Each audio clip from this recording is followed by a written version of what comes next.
റഷ്യയ്ക്കും അമേരിക്കയ്ക്കും ഇടയിൽ വളരെ പ്രധാനപ്പെട്ട ഒരു ചർച്ച ഇപ്പോൾ അവസാനിച്ചു. റഷ്യൻ പ്രസിഡന്റ് വ്ളാഡിമിർ പുടിനും അമേരിക്കൻ പ്രസിഡന്റ് ഡൊണാൾഡ് ട്രംപിനും ഇടയിൽ ഒരു ടെലിഫോണിക് കോൾ സംഭവിച്ചതായി അറിയിപ്പുകൾ വന്നിരുന്നു. ഇപ്പോൾ ഇവരുടെ പ്രധാനപ്പെട്ട ഉദ്ദേശം ഹംഗേരിയിൽ ഒരു കൂടിക്കാഴ്ച നടത്തുകയും ഈ രണ്ട് രാജ്യങ്ങൾക്കും ഇടയിലുള്ള പ്രശ്നം അവസാനിപ്പിക്കുക, പ്രധാനമായും ഉക്രൈൻ യുദ്ധം റഷ്യ അവസാനിപ്പിക്കാനുള്ള ഒരു അറിയിപ്പ് നൽകണം. ഇതിന്റെ മുന്നോടിയായിട്ടാണ് ഈ ചർച്ചകളെല്ലാം കാണുന്നത്. എന്നാൽ സെലൻസ്കി ഇവിടെ ചെയ്തൊരു കാര്യം, ഇന്ന് വൈറ്റ് ഹൗസിലേക്ക് പോയിട്ടുണ്ട്. പോകുന്നതിന് മുൻപ് നോക്കുക, ഞങ്ങൾ ടോമഹോക്ക് ക്രൂസ് മിസൈൽസ് ചോദിച്ചു. അങ്ങനെ ചോദിച്ചത് കൊണ്ടാണ് പുടിൻ ഭയന്ന് ഇവിടെ അമേരിക്കയുമായി ചർച്ചകളൊക്കെ നടത്തുന്നത്. ഇങ്ങനെയുള്ള ചില സ്റ്റേറ്റ്മെന്റ്സ് പുറത്തു പറഞ്ഞിട്ടുണ്ട്. സത്യത്തിൽ ഈ സെലൻസ്കിക്ക് ശരിക്കും യുദ്ധം അവസാനിപ്പിക്കണമെന്ന ആഗ്രഹം ഉണ്ടോ എന്ന് പോലും അറിയില്ല. നമ്മുടെ നാട്ടിലെ രാഷ്ട്രീയത്തെക്കാളും വളരെ മോശമായ രാഷ്ട്രീയമാണ് അമേരിക്കയിൽ പോയി ചെയ്യുന്നത്. ഇതിനെക്കുറിച്ചാണ് ഈ ഒരു വീഡിയോയിലൂടെ നമ്മൾ അറിയാൻ പോകുന്നത്. പ്രധാനമായും റഷ്യ ടോമഹോക്ക് ക്രൂസ് മിസൈൽസ് കണ്ട് ഭയന്നോ? എല്ലാം ഈ വീഡിയോയിലൂടെ വിശദമായി അറിയാം.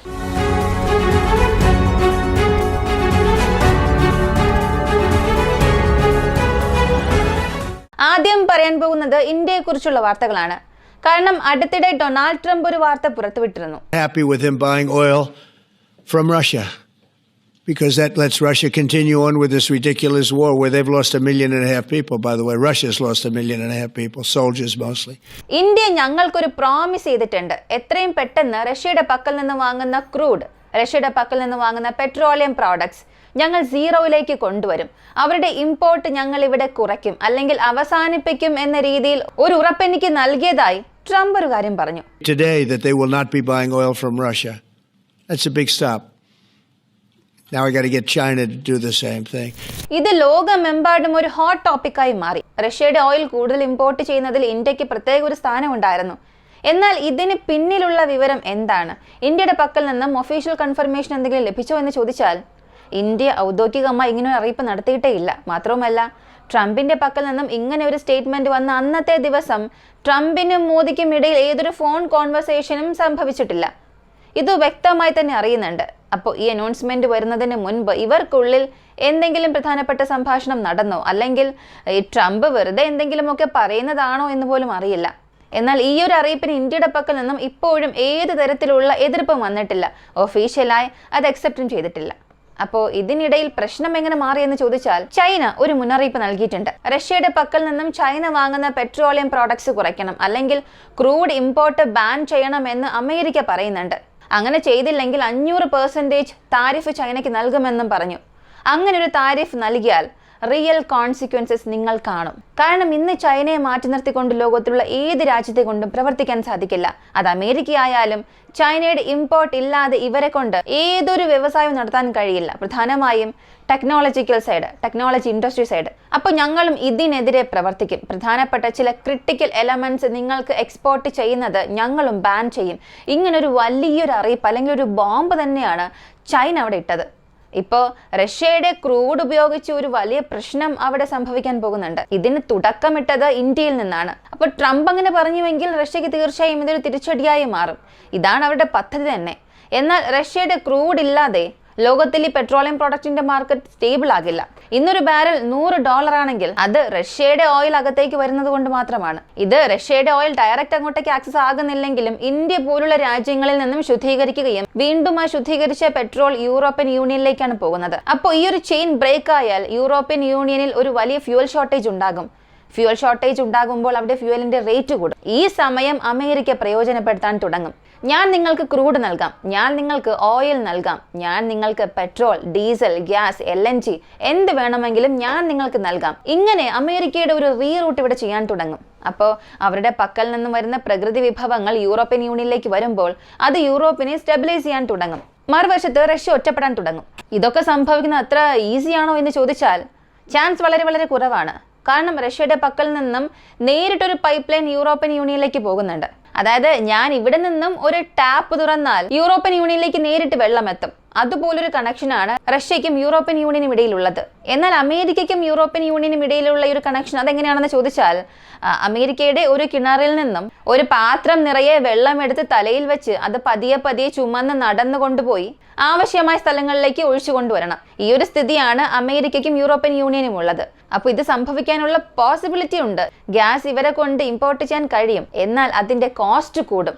എന്നാൽ ഇതിന് പിന്നിൽ അമേരിക്ക ഒരു വലിയ ഗെയിം പ്ലേ ചെയ്തിട്ടുണ്ട്. അങ്ങനെയാണെങ്കിൽ അമേരിക്കയും ഈ ഒരു മാർക്കറ്റ് ആക്സസ് ചെയ്യാൻ പോവുകയാണോ എന്ന സംശയം നമുക്ക് വരുമ്പോഴാണ് ഇതിന് പിന്നിൽ റഷ്യയ്ക്ക് ഒരു വലിയ നല്ല കാര്യവും അവർ ചെയ്തിട്ടുണ്ട്. യൂറോപ്യൻ യൂണിയൻ റഷ്യയ്ക്ക് നൽകിയ സാമ്പത്തിക ഉപരോധം മാറ്റാനുള്ള ചർച്ചകൾ എത്രയും പെട്ടെന്ന് നടത്തുമെന്നും പറഞ്ഞിട്ടുണ്ട്. അതെങ്ങനെ ശരിയാകും? റഷ്യയുടെ ഓയിൽ വാങ്ങാൻ പാടില്ല എന്നല്ല ഇത്രയും സമയം പറഞ്ഞുകൊണ്ടിരുന്നത്. പെട്ടെന്ന് എങ്ങനെയാണ് ഈ സ്റ്റേറ്റ്മെന്റ് മാറുക?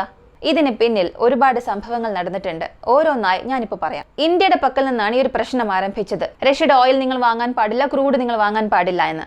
മറുവശത്ത് യൂറോപ്പിലേക്കും ക്രൂഡ് പോകാൻ പാടില്ല. പെട്രോളിയം പ്രോഡക്ട്സും പോയില്ലെങ്കിൽ അമേരിക്ക അത് നൽകാൻ തയ്യാറാണ്. എന്നാൽ അമേരിക്കയുടെ ഫ്യൂവൽ കോസ്റ്റ് അധികമാകുമ്പോൾ ഇൻഡയറക്റ്റായി ട്രംപും പുടിനും ഇവിടെ ഒരു മേജർ ഗെയിം പ്ലേ ചെയ്തിട്ടുണ്ട്. അതാണ് ഈ ടെലിഫോൺ കോൾ. ഈ രണ്ട് രാജ്യത്തെ നേതാക്കന്മാർക്കും ഇടയിൽ നടന്ന ഈ പ്രധാനപ്പെട്ട സംഭാഷണം പലതരത്തിലുള്ള അവസരങ്ങളാണ് ഈ രണ്ട് രാജ്യങ്ങൾക്കും ഇടയിൽ ക്രിയേറ്റ് ചെയ്തത്. ഒന്നാമത്തേത് ടോമഹോക്ക് ക്രൂസ് മിസൈൽസ്. തീർച്ചയായും ഇതിനെക്കുറിച്ചുള്ള ചർച്ചകൾ നടന്നു. പക്ഷേ ഇതിനെക്കുറിച്ചുള്ള വിവരങ്ങളൊന്നും പുറത്തു വന്നിട്ടില്ല. ടോമഹോക്ക് പോലുള്ള ക്രൂയിസ് മിസൈൽ ഉക്രൈനുള്ളിൽ വരികയാണെങ്കിൽ തീർച്ചയായും അത് റഷ്യയ്ക്ക് വലിയൊരു പ്രശ്നമായി മാറും. എന്നാൽ ഈ യുദ്ധത്തിന്റെ ഫലത്തെ അത് മാറ്റില്ല. അതായത് യുദ്ധത്തെ തന്നെ മാറ്റാൻ കഴിവുള്ള ഒരു മാജിക് വെപ്പണാണ് ഇത് എന്ന് നമുക്ക് ഒരിക്കലും പറയാൻ കഴിയില്ല. നിങ്ങളൊരു 40-50 മിസൈൽസ് ഒരു ദിവസം ഫയർ ചെയ്യുന്നു, അല്ലെങ്കിൽ ഒരു മാസത്തിൽ അത്രത്തോളം ക്രിട്ടിക്കൽ സൈറ്റ്സിനെ നശിപ്പിക്കാൻ കഴിയും. എന്നാൽ അത്രത്തോളം ഫയറിംഗ് റേറ്റ് അമേരിക്കയുടെ പക്കലും ഇല്ല.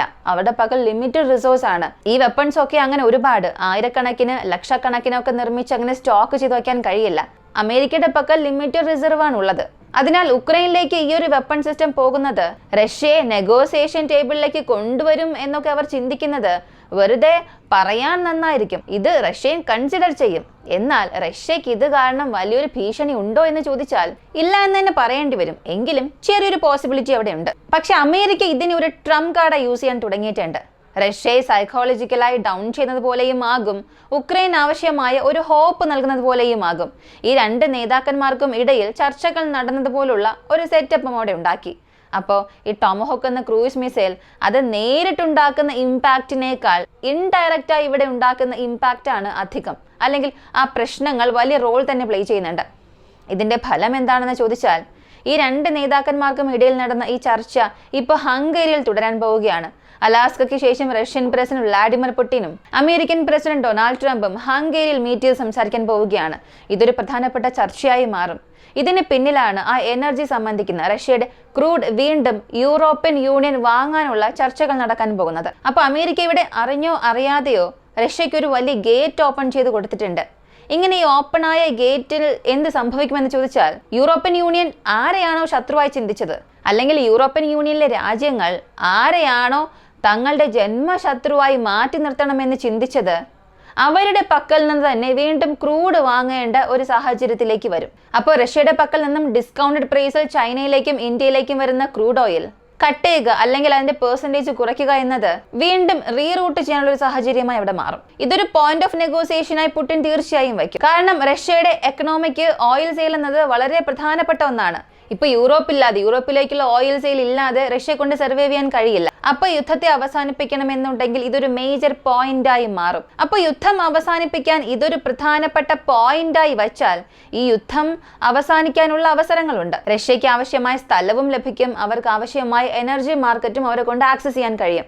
അപ്പോൾ ഒറ്റക്കല്ലിൽ ഇവിടെ ഒരു 4-5 മാങ്ങയാണ് ട്രംപിന് കിട്ടുന്നത്. ഒരു വശത്ത് ഇന്ത്യയിലേക്ക് വരുന്ന ഓയിൽ കട്ട്, മറുവശത്ത് അമേരിക്കയുടെ ഓയിൽ യൂറോപ്പിലേക്ക് വരുന്നുണ്ട്. അത് വേണ്ടെങ്കിൽ റഷ്യയുടെ ഓയിൽ വാങ്ങാം. റഷ്യയുടെ ഓയിൽ വാങ്ങുകയാണെങ്കിൽ ഡിസ്കൗണ്ട് പ്രൈസിൽ ലഭിക്കും, മാർക്കറ്റിൽ കുറഞ്ഞ വിലയിൽ ലഭിക്കും.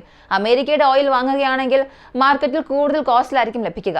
ഇങ്ങനെ മൊത്തത്തിൽ വിന്നർ നോക്കിയാൽ റഷ്യയും അമേരിക്കയും വിന്നറാണ്. എന്നാൽ ഇവിടെ റിയൽ ലൂസറായി നിൽക്കുന്നത് അത് യൂറോപ്യൻ യൂണിയൻ ആണ്.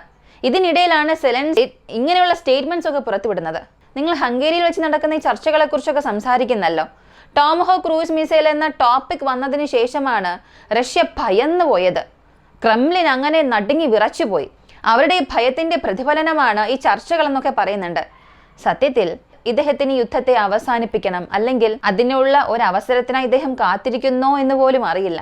ഒരു ഉന്നത സ്ഥാനത്തുള്ള ഒരു വ്യക്തി ഇങ്ങനെ ഒരു സ്റ്റേറ്റ്മെന്റ് നൽകുക എന്നത് ചെറിയ കുട്ടികൾ തമാശ പറയുന്നത് പോലെയാണ് തോന്നുന്നത്. അതായത് നീ എന്നെ അടിക്കുകയാണെങ്കിൽ ഞാൻ പോയി അവനെ വിളിച്ചു കൊണ്ടുവരും, അല്ലെങ്കിൽ ഞാൻ അച്ഛനെ വിളിച്ചു കൊണ്ടുവരും, അമ്മയെ വിളിച്ചു കൊണ്ടുവരും എന്നൊക്കെ ചെറിയ കുട്ടി അറിവില്ലാതെ ചില കാര്യങ്ങൾ പറയില്ലേ, അതുപോലെ ഒരു രാജ്യത്തിന്റെ നേതാവ്, അതും ഇത്രത്തോളം പ്രധാനപ്പെട്ട ഒരു യുദ്ധം സംഭവിക്കുമ്പോൾ ആ യുദ്ധം മുന്നോട്ട് കൊണ്ടുപോകുന്ന നിങ്ങൾ തന്നെ ഇങ്ങനെയുള്ള സ്റ്റേറ്റ്മെന്റ്സ് ഒക്കെ നൽകുന്നുണ്ട്.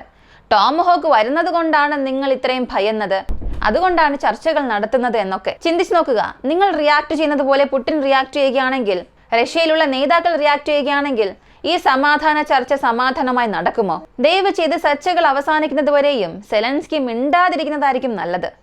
തമാശയ്ക്ക് പറഞ്ഞതല്ല.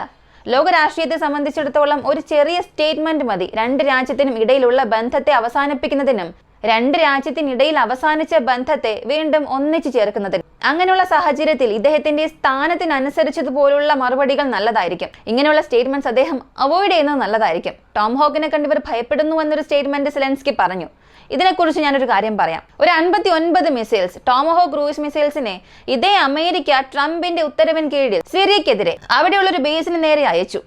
നിങ്ങളിപ്പോൾ ചിന്തിച്ചിട്ടുണ്ടാകും, ഈ 59 മിസൈൽ അങ്ങോട്ടേക്ക് പോയപ്പോൾ, ഫയർ ചെയ്തപ്പോൾ ആ ബേസ് നശിച്ചു എന്നൊക്കെ ചിന്തിച്ചിട്ടുണ്ടാകാം. പക്ഷേ ആ സ്ഥലത്തുണ്ടായിരുന്ന റഷ്യയുടെ എയർ ഡിഫൻസ് സിസ്റ്റം S-125 ഈക്വലായ ആ പഴയ കാലത്തെ സിസ്റ്റം, ഇത് വന്ന പകുതിയിൽ കൂടുതൽ മിസൈൽസിനെയും ഡിഫെൻഡ് ചെയ്തു. S-400 ഉപയോഗിച്ചിട്ടില്ല, S-300 ഉപയോഗിച്ചിട്ടില്ല. അപ്പം അങ്ങനെയുള്ളപ്പോൾ ഇന്നത്തെ മോഡേൺ ഡേ അഡ്വാൻസ്ഡ് മിസൈൽസ് ആണ് air defence system missiles. S-400 ഉണ്ട്, 350 ഉണ്ട്, 300 ഉണ്ട്. നിങ്ങൾ എത്ര തന്നെ ആയിരക്കണക്കിന് ടോമഹോക്ക് ക്രൂയിസ് മിസൈൽസ് നൽകിയാൽ പോലും നൽകില്ല. കൂടിപ്പോയാൽ ഒരു 40-50 മിസൈൽസ് ഒക്കെ നൽകുമായിരിക്കും, ഫസ്റ്റ് ഷിപ്മെന്റിൽ വരുമായിരിക്കും. അത് ഫയർ ചെയ്താൽ റഷ്യക്ക് അതൊരു ഭീഷണിയായി മാറുമെന്ന് അദ്ദേഹം ചിന്തിക്കുന്നത് തീർച്ചയായും തമാശയായി തോന്നുകയാണ്. ഇതിനെക്കുറിച്ചൊക്കെ നമുക്ക് കൂടുതൽ വിവരങ്ങൾ അറിയേണ്ടതുണ്ട്. 59 Tomahawk cruise missiles versus Russian Soviet എറ എയർ ഡിഫൻസ് സിസ്റ്റം. ഇതിനെക്കുറിച്ച് നിങ്ങൾക്ക് കൂടുതൽ അറിയണമെന്നുണ്ടെങ്കിൽ കമന്റിൽ പറയുക. ഈ ഒരു വീഡിയോയെക്കുറിച്ചുള്ള നിങ്ങളുടെ അഭിപ്രായങ്ങളും കമന്റിൽ പ്രതീക്ഷിക്കുന്നു. കൂടുതൽ അപ്ഡേറ്റ്സിനായി വോയിസ് ഓഫ് വിക്കി നമ്മുടെ ചാനൽ സബ്സ്ക്രൈബ് ചെയ്യുക. മറ്റൊരു വീഡിയോയുമായി വീണ്ടും കാണാം.